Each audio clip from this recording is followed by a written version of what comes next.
Et tout de suite, retrouvez les courriers du cœur avec Émilie.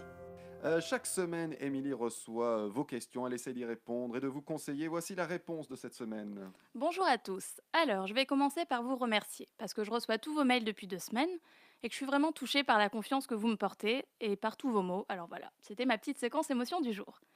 Pour continuer sur le thème de l'amour, oui, parce que c'était une façon de vous dire que je vous aime, cette semaine c'est Louise qui m'a écrit parce qu'elle est dans une situation assez délicate.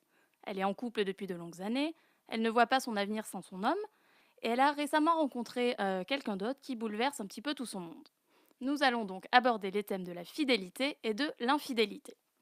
Dans le cas de Louise, ses doutes sont tout à fait compréhensibles.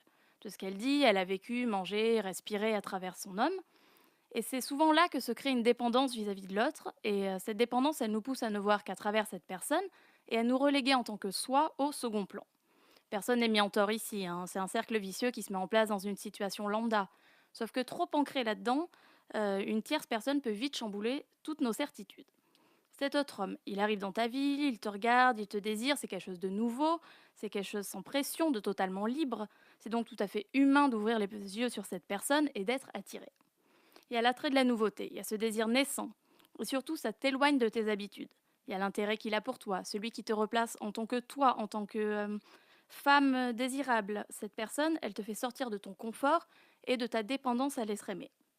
Alors, loin de moi l'idée de prôner l'infidélité.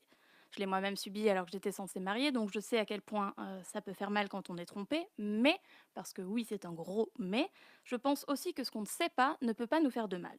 Alors, on ne s'emballe pas, je vais m'expliquer. Clairement, Louise, tu as besoin de prendre du temps pour toi. Trouve-toi un passe-temps, vois tes amis, fais des choses pour toi, loin de ta relation de couple. Crois-moi, ça ne pourra que la renforcer et la rendre encore plus forte. Mais si ça ne suffit pas, et si vivre cette relation doit te faire du bien, te permettre d'avancer dans ta vie, de te renouveler, de te sentir encore plus vivante, je te dirais vis-la. Vis-la tant qu'elle ne met pas ta relation en péril, c'est-à-dire tant qu'il n'y a pas de vrais sentiments, tant que c'est de l'attirance, de la passion, de l'envie.